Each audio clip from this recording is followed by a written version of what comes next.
Welcome to the Black Gods Podcast. Today we're talking about the oversexualization, fetishization, and exploitation of Black women and how this has been happening for centuries. This is not something new. It didn't start with social media. It didn't start with music videos. It didn't start with reality TV. It started with dehumanization, and that dehumanization has simply taken new forms over time.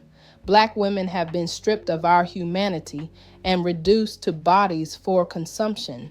Our features have been exaggerated, sexualized, and exploited, while at the same time we are shamed, ridiculed, and punished for those same features. That contradiction is not accidental. It is the foundation of fetishization. They desire what we have, but they do not respect us as people. Our bodies are treated like trends. Our curves, our lips, our hips, our skin, our hair, everything about us is copied, monetized, and praised when it exists on someone else. But when it exists on us, it is called ghetto, vulgar, inappropriate, or unprofessional. That is not coincidence. That is exploitation. We see this clearly in modern culture. Black women are constantly pushed into hypersexualized images, dancing, twerking, performing sexuality as entertainment, as if that is all we exist for, as if our worth is tied only to what our bodies can provide for someone else's pleasure or profit. And while they push these images, they turn around and blame Black women for being oversexualized. They shame us for the very narrative they created.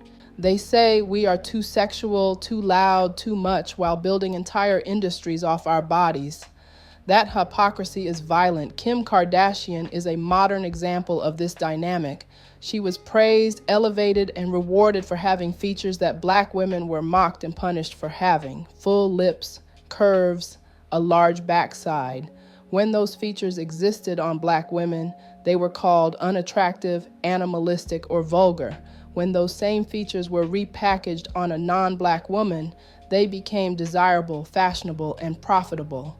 That is fetishization. They want the look without the lived experience. They want the body without the history. They want the culture without the people. This has always been the case. One of the most horrific examples of this is the story of Saartjie Baartman. She was a Black woman from South Africa in the early 1800s. She was taken to Europe and displayed like an object, like an animal, like something to be stared at, poked, and examined. She was put on display in freak shows. Crowds paid to look at her body, to laugh, to gawk, to sexualize her, to treat her as less than human. Her body was used as evidence to justify racist ideas about Black women being primitive, hypersexual, and inferior.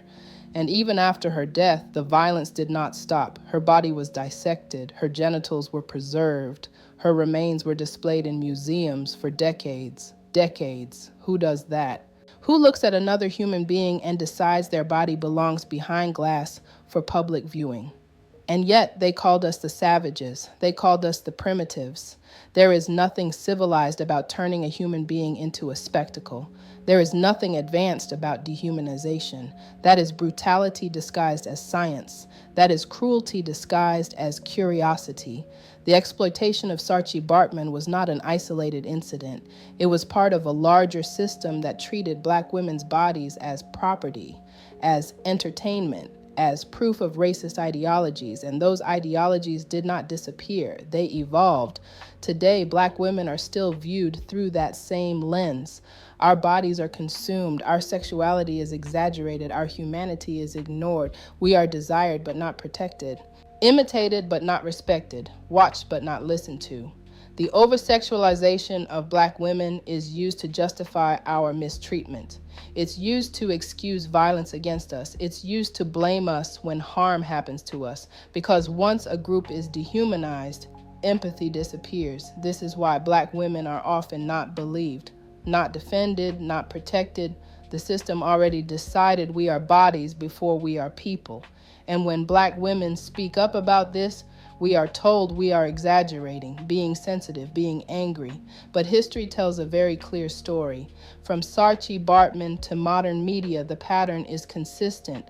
They profit from us while shaming us. They exploit us while devaluing us. They desire us while refusing to see us as fully human, fully And then they ask why Black women are tired, why we are guarded, why we are protective of ourselves. The truth is, oversexualization is a form of violence.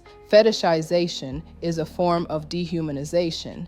And exploitation is not admiration, it is theft.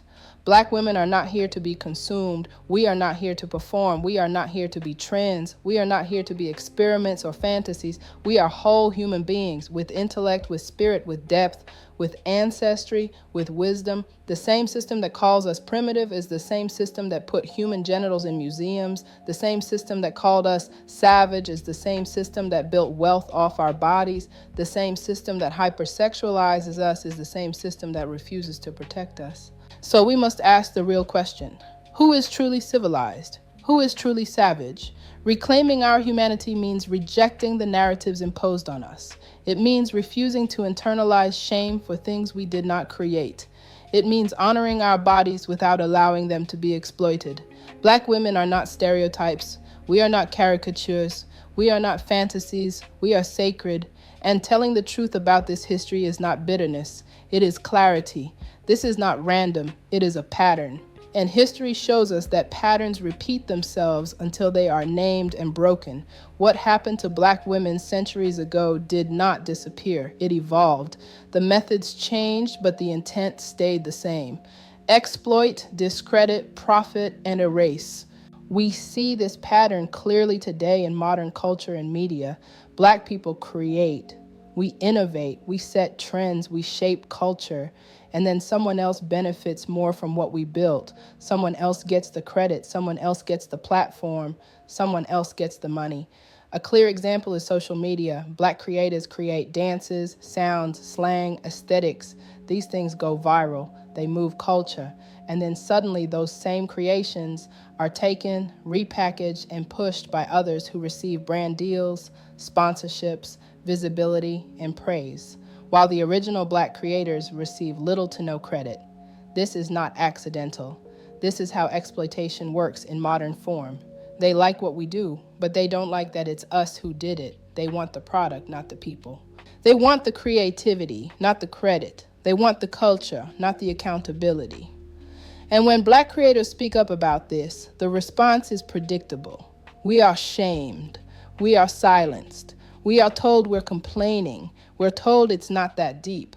We're told to be grateful for exposure, as if exposure pays bills, as if visibility without ownership is empowerment. This is how they minimize our voices. They make it seem like what we're saying isn't real, like we're exaggerating, like our experiences don't matter. They normalize discrediting us. They normalize overshadowing us. They normalize taking what we build while pushing us to the side. And the moment we name it, the moment we call it out, censorship appears. Algorithms suppress voices. Conversations get labeled inappropriate. Truth gets framed as hostility. Awareness gets reframed as aggression. This is another layer of dehumanization, because once your voice is treated as insignificant, your labor becomes easier to steal. Once your truth is dismissed, your exploitation becomes easier to justify. Once your humanity is minimized, your contributions become disposable. Then comes the gaslighting.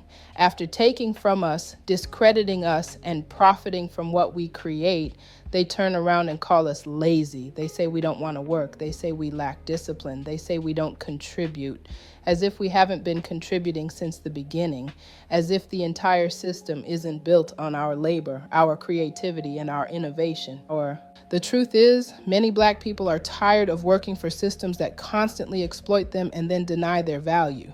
We are tired of building platforms we don't own, tired of creating wealth we never see, tired of being told to grind harder in systems designed to drain us.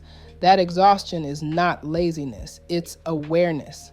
And awareness threatens systems built on extraction. This pattern, create, exploit, erase, gaslight, has repeated itself across centuries, from bodies to culture, from labor to creativity, from history to digital spaces. The setting changes, but the behavior stays the same. History repeats itself until the pattern is broken, and patterns are broken by truth, by memory, by refusing to stay silent, by reclaiming ownership of our narratives, our creations, and our worth. Naming the pattern is not bitterness, it is consciousness. And consciousness is the first step toward liberation. This is the Black Gods Podcast.